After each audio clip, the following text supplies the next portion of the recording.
did pirates have to do with southern Indiana? And why are we all of a sudden listening to their music?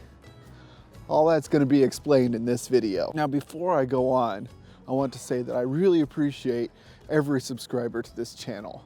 And if you haven't done so, go ahead and subscribe and hit that notification bell. If you enjoy this content, please click the like button and comment below. Now, in the mid to late 1800s, that was whenever the first settlers started settling here in the Ohio Valley. The only way to travel all of your goods and your wares was by river. They loaded them up on flatboats. The flatboats went down the Patoka River, right over to the Wabash River, and eventually to the Ohio River. Some of them even made it all the way to the Mississippi River. This was a much easier and more affordable way to send their canned goods, furniture, cabinetry, and grain than it would be if you were to take them by a wagon. What people would do is they would load up their flatboats and they would take them down the river and they would sell their wares along the way. Once they reached the end, they would sell their flatboat and then come back either on horseback or they would walk. It was a long journey. Now, along their way, of course, there were people who would climb aboard their flatboats and they would take their stuff, steal their stuff. Well, these people, we know them as pirates. Now, they're not the kinds of pirates that you think of whenever you think of the open sea, but nevertheless, they were pirates, and the early settlers here did have to deal with them. They were very prevalent here, and you could take your wares all the way to the Mississippi River. The confluence of the Ohio and the Mississippi River is located in Cairo, Illinois. Now, before you get to Cairo, and after you get to the confluence of the Wabash and the Ohio River, not quite halfway, there's a little place called Cave-in Rock, Illinois. Now, this is called Cave-in Rock because there is literally a cave in a rock where pirates and the early pioneers used to rest. Cave-in Rock is only about 150 miles that way. So of course these pirates, they weren't the pirates that we think of. And whenever we think of the pirates on the high seas, and for those pirates you do have to go to the sea. But it brings me to the point where we're talking about pirates these days because of sea shanties that are on TikTok. Now, if you aren't familiar, there is a phenomenon going on right now where there are people like this. Once was a ship that put to sea. The name of the ship was a belly of tea. And like this. And below my belly boys blow. Soon may the wellerman come to bring us sugar and tea and rum. And it is really, really wonderful in my eyes. I love hearing this wonderful music and the creativity behind it. But why sea shanties? And why now? Well, to explore that more, I'm going to go visit my friend Ray. Now, Ray Major is a wonderful person, and I've included a couple links down below. He creates music, he teaches music, and he invites others to come make music with him on his front porch. I did have a responsible and socially distanced interview with him, which is kind of why this interview is a little bit wonky. We had a piece of plastic in between us, so it looks like I'm in a different room, but I'm actually in the same room as him, just separated. And I set one camera in one room and the other camera was on me so that it would look a little bit better here for you. I've put a link to Ray's conservation efforts called Trees from Seed. It's down in the description below. I've also included a link to his music studio, Major Music Studio, down in the links below as well.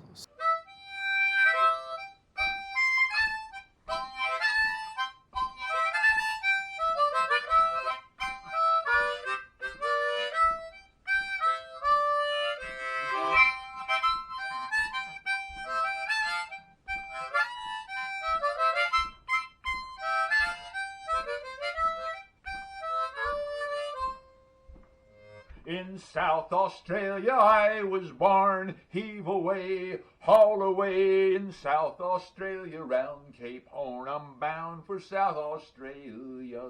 Haul away your rolling gear, heave away, haul away your rolling gear. We're bound for South Australia.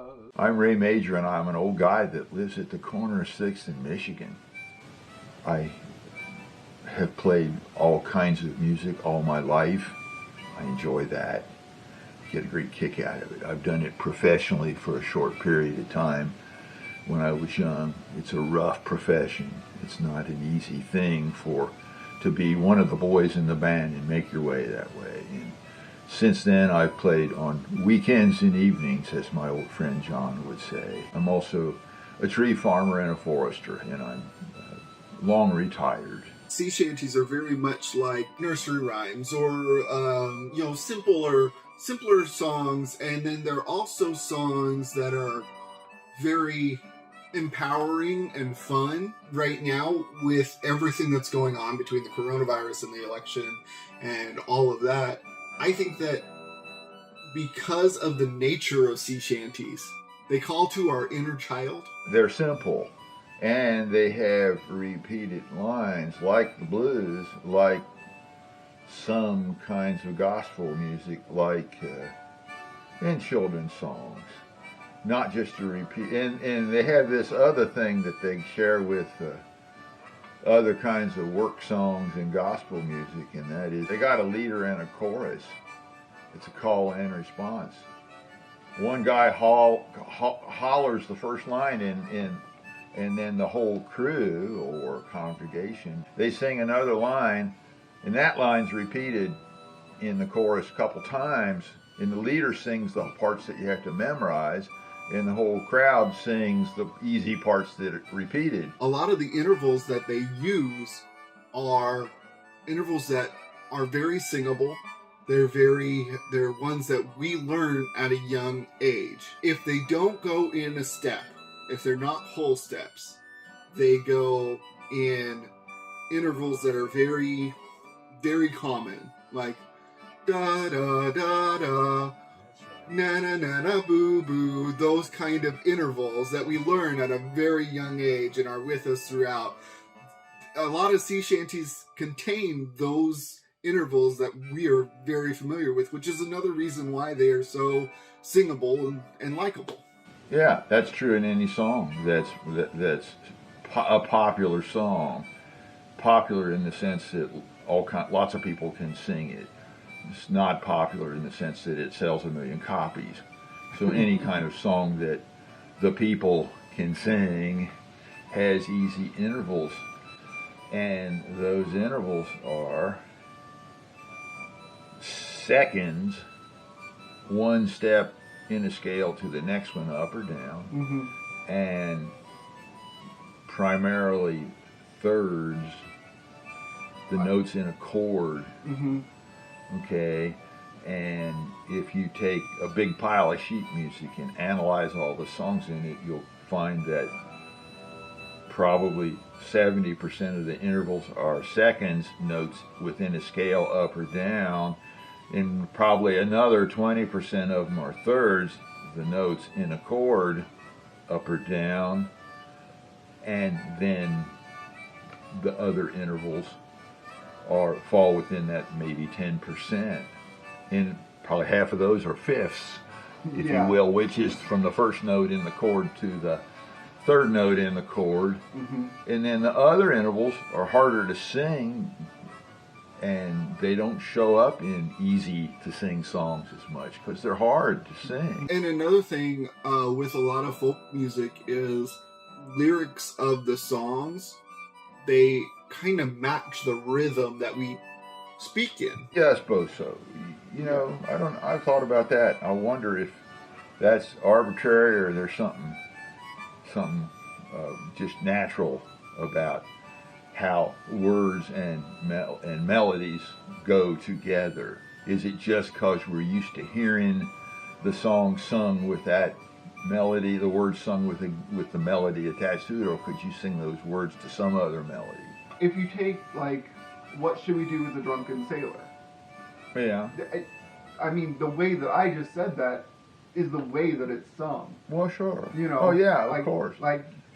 Right. You say if you're just going to say the words, you're going to say them in the cadence of the melody, the rhythm of the melody, without singing the pitches. Mm-hmm. There's two different parts of it. Yeah, but we could probably find a different tune that we could sing those words to that would work, but it wouldn't be very satisfying, or we would think it was funny. One of those, it would either offend or be hilarious, depending on who you sang it to. Yeah. That's true with instruments too. Can I show you an instrument? Absolutely. Let me get one. Absolutely. Let me get a thing here. This instrument is called the harmonibone. My own invention, and I'm the world's only absolute master of it.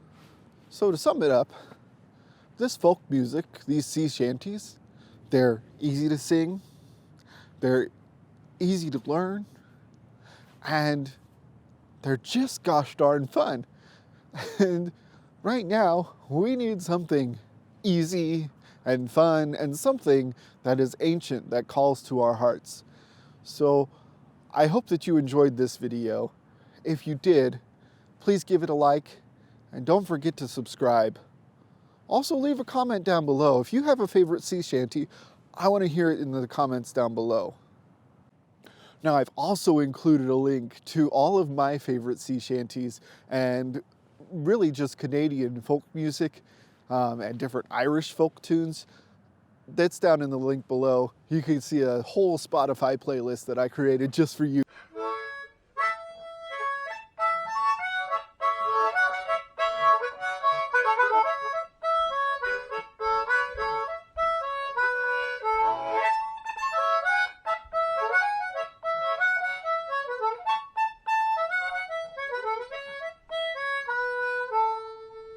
In South Australia I was born, heave away, haul away. In South Australia round Cape Horn, I'm bound for South Australia. Haul away your rolling gear, heave away, haul away, haul away your rolling gear. I'm bound for South Australia.